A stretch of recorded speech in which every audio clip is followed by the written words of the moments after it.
निवडणुका झाल्या, 23 तारीखला निकाल लागला आणि महाराष्ट्रात मोठ्या प्रमाणात भारतीय जनता पार्टी म्हणजे महायुतीची सत्ता आली. मोठे मोठे वटवृक्ष म्हणजे मोठे मोठे झाडं म्हणजे मोठे मोठे नेते, आपल्या गावरान भाषेत सांगायचं झालं, मोठे मोठे नेते यावेळेस त्याले पराभव स्वीकारला.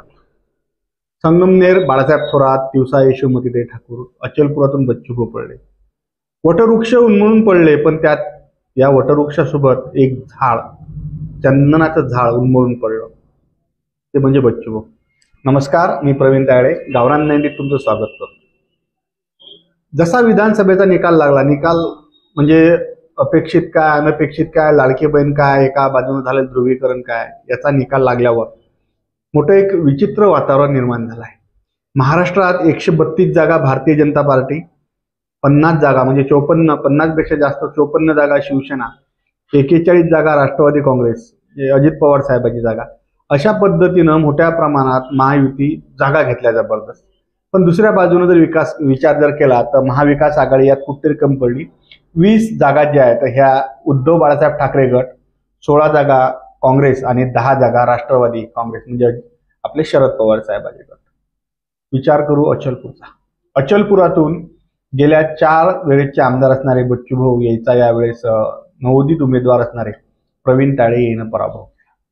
बच्चूभाऊचा पराभव झाला त्यानंतर म्हणजे एक लय मोठं वातावरण सध्या अचलपूर तालुक्यात एकदम चेंज होऊन गेलं. बच्चूभाऊचा पराभव झाला, फक्त लोकशाही पद्धतीत बच्चूभाऊचा पराभव झाला. म्हणजे चंदनाचं झाड असणार या याच्यात उन्मळून पडलं, पण आजही त्या चंदनाचा सुगंध आहे तो कायम आहे. मी एक काल परवा कुरळले एक त्याचा कार्यक्रम होता. आज म्हणजे जे दिव्यांग बंधू होते, 700-800च्या वर दिव्यांग बंधू हे त्या ठिकाणी बच्चूभाऊसाठी अक्षरशः रडत होते आणि बच्चूभाऊ प्रत्येकाला धीर देत होते. आणि बच्चूभाऊच्या धीराच्या मागचं एकच कारण की ज्या पद्धतीनं बच्चूभाऊनं दिव्यांगासाठी स्पेशल खास मंत्रालय तयार केलं, त्या मंत्रालयाचाही काल बच्चूभाऊनं राजीनामा दिला. एक पत्र दिलं त्यानं की बुवा तुम्ही ज्या पद्धतीनं एकनाथ शिंदे साहेबाला ते धन्यवाद दिले की साहेब म्हणे खूप खूप धन्यवाद, तुम्ही म्हणे हे तयार करून दिलं म्हणे, पण नाही म्हणे महाराष्ट्रात ज्या पद्धतीनं दिव्यांगाला सोय पाहिजे त्या पद्धतीनं मग या ठिकाणी सोय भेटून नाही राहिली आणि तुमच्यासोबत जर मी राहिलो तर मी ते योग्य प्रकारे मागणी करू शकत नाही, म्हणून बच्चूभाऊन त्या ठिकाणी राजीनामा दिला. आणि त्याने हे सांगितलं की माझी गाडी काढून घ्या. मागच्या अधिवेशनात मागणी केली कोणतरी की बाबा त्याचं ते पोलिसाची गाडी काढा, हे काढा, ते काढा. बच्चूभाऊ स्वतःच एक वेगळं रसायन आहे. सुरक्षा गिरक्षा हा विषय वेगळा आहे. बच्चूभाऊच्याच खंदे समर्थक मोठ्या प्रमाणात आहेत, त्यात ते विषय नाही. यात मध्यंतरी ते बैरमचं मॅटर झालं आणि त्या मॅटरच्यानं अमरावती जिल्ह्यातल्या राजकारणात जरासा एक दुधात मिठाचा खळा पडा, त्या पद्धतीचं राजकारण घडत आहे. प्रहारवाले बीजेपीवर आरोप करत आहेत आणि बीजेपीवाले प्रहार, एकामेकाचे कार्यकर्ते खूप, याच्यात नुकसान होतं आहे अचलपूरचं. पण याशिवाय एक जे मोठं नुकसान झालं ते नुकसान म्हणजे दिव्यांग, विधवा, निराधार, अपंग या लोकांचं खूप मोठं नुकसान झालं. 9 ऑगस्टची मी संभाजीनगर या ठिकाणी विशाल आक्रोश मोर्चा पाहिला आणि त्यावेळेस आलेले ते दिव्यांग बंधू पाहिले आणि त्यावेळेस असं वाटलं की नाही यार, बच्चूभाऊ एक काय कसं चंदनाचं झाड आहे ज्याचा सुगंध हा कायम दरवळत असतो. त्या आज एका छोट्याशा घटनेच्यानं उन्मळून पडलं, पण बच्चूभाऊ रूपी सुगंध आजही संपूर्ण महाराष्ट्रात आहे. बच्चूभाऊ ज्या ठिकाणी जातात त्या ठिकाणी हजारोच्या संख्येनं दिव्यांग बांधव त्या ठिकाणी येऊन बच्चूभाऊ सोबत चर्चा करतात आणि बच्चूभाऊ एकदम सहजरित्या त्याच्यासोबत बोलतात. एकीकडे महाराष्ट्रातलं बदललेलं राजकारण आणि दुसरीकडे झालेला या ठिकाणचा आमदारकीचा एक सत्तांतर, म्हणजे आमदार बदलला अचलपूरचा. एक आमदार असं पद आहे की ज्या पदाला एक घटनात्मक दर्जा आहे आणि ते कोणतेही म्हणजे महामंडळ असो किंवा एखादं स्पेशल मंत्रालय असो, कोणत्याही गोष्टीसाठी एक पात्र असते. आज ते बच्चूभाऊ त्यासाठी पात्र नाहीत, पण बच्चूभाऊ त्याच्यापेक्षा मोठे दिसून येतात. आज बच्चूभाऊचा रुसवा फुगवा काढण्यासाठी काही मोठ्या स्तरावरचे नेते आले होते, पण बच्चूभाऊनं बिलकुल ऐकलं नाही. आज बच्चूभाऊची एक बैठक झाली मुंबईत, त्या ठिकाणी हजारोच्या संख्येनं काही दिव्यांग बांधव आले होते, बच्चूभाऊ ऐकत नव्हते. नाही, मला लोकांनी नाकारलं, मला याची काहीच गरज नव्हती. आणि मध्यंतरी मला अशा काही प्रसार माध्यमाच्या माध्यमातून माहीत झालं की भलेही मा पराभव झाला असेल, पण मी अजूनही मोठ्या ताकदीनं यावेळेस जनतेत उतरणार आहे. सगळ्यात महत्वाची गोष्ट, बच्चूभाऊ सारखा नेता महाराष्ट्रातून लोकांना आज लय मोठा आनंद झाला. आणि कसं असते, सत्तांतरण हा वेगळा विषय असते, विजय पराजय, विजय हा खूप मोठा विषय असते. कारण गेल्या 20 टर्म पासून म्हणजे गेल्या 20 वर्षापासून या ठिकाणी भारतीय जनता पार्टीचा आमदार नव्हता. आज त्या ठिकाणी आमदार झाल्याच्यानं भारतीय जनता पार्टी मोठ्या आनंदात आहे. पण दुसऱ्या बाजूनं प्रहारचे जे कार्यकर्ते आहेत, हे प्रहारचे कार्यकर्ते थोडेसे खचून गेल्यासारखे वाटत होते, पण नाही. तर मध्यंतरी काही प्रहारच्या कार्यकर्त्यासोबतही बोलणं झालं. काही नाही म्हणे आम्ही खचून जाणार नाही म्हणे, ज्या पद्धतीनं म्हणे आम्ही डबल एकदा फिनिक्स पक्षाप्रमाणे उठून उभं राहू. आज सर्वात महत्वाची गोष्ट, बच्चू भाऊनं दिव्यांग मंत्रालयाचा दिला राजीनामा, अजूनही तो मुख्यमंत्र्याने स्वीकारला नाही अशा पद्धतीची मला माहिती होऊन राहिली. आणि दुसरीकडे बच्चू भाऊचे पूर्ण महाराष्ट्रात डबल दौरे वाढले. आणि ज्या पद्धतीनं लोक पहिले त्याच्या बैठकीला होते त्याच्यापेक्षा जास्त प्रमाणात लोक आज बच्चू भाऊ सोबत जुटत आहेत. एकीकडे विजय पराजय हा एक महत्वाचा असतो, खूप घटनात्मक कागद आहे तो. आणि लोकांचं त्यात लोकांनी यावेळेस बच्चू भाऊ या ठिकाणी कमी मतदान झालं आणि या ठिकाणी नवनिर्वाचित आमदार प्रवीण तायडे विजय झाले. अचलपुरातले 6,700 कोटी रुपयाचे कामं बच्चू भाऊच्या माध्यमातून या ठिकाणी कार्यान्वित अजूनही आहेत. मध्यंतरी बच्चू भाऊने हे म्हटलं होतं की माझे एवढे काम आहेत म्हणे की तुम्हाला जवळपास 2 ते 3 वर्ष त्या कामाचं उद्घाटन करायचं आहे.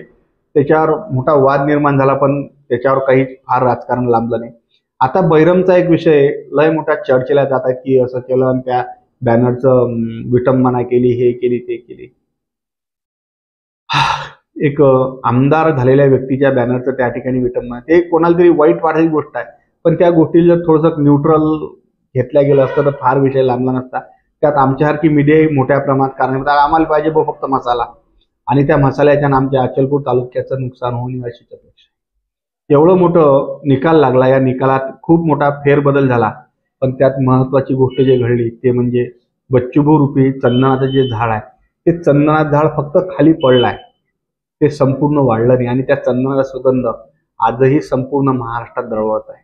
एक असं रसायन आजही आपण जर, मी एक तटस्थ पत्रकार म्हणून बच्चू भाऊचा काही मी खाऊन पिऊन माणूस नाही आहे, एक तटस्थ भूमिका मी मांडत आहोत. कारण मला असं कोण सांगा की मी काही बच्चू भाऊजवळून काही घेतलाय काही, त्या मला त्या गोष्टी नकोच आहे. ज्या पद्धतीनं आज बच्चू भाऊला भेटायसाठी मोठ्या प्रमाणात दिव्यांग बंधू येतात, महाराष्ट्रातल्या वेगवेगळ्या भागातून दिव्यांग लोक येतात आणि त्याच्या समस्या बच्चू भाऊ एकदम शांतपणे ऐकून घेऊन अजूनही हॅलो बच्चूकडे बोलतो, हा आवाज अजूनही भरपूर ऑफिसमध्ये गाजत आहे. सर्वात महत्वाची गोष्ट जी झाली आहे ते म्हणजे आज दिव्यांगाचा आवाज उठवणारा नेता खरंच महाराष्ट्रात अजून कोणी आहे काय, बच्चू भाऊ सोडले, याची चाचपणी होणं महत्वाची गोष्ट आहे. कारण ज्या पद्धतीने एवढ्या मोठ्या संख्येत बच्चू भाऊनं दिव्यांगाले एकत्र केलं, त्याच्या माध्यमातून आपल्या मागण्या म्हणा, हे म्हणा, आरोप प्रत्यारोप राजकीय क्षेत्रात होत असतात. कितीही मोठं काम कोणीही करा त्याच्यावर आरोप, विरोधी पक्ष विरोधीचं कामच आहे त्याच्यावर आरोप करणं. पण ज्या पद्धतीनं दिव्यांगासाठी केलेलं हे काम महाराष्ट्रात खरोखर म्हणजे एक अभिमानात आहे.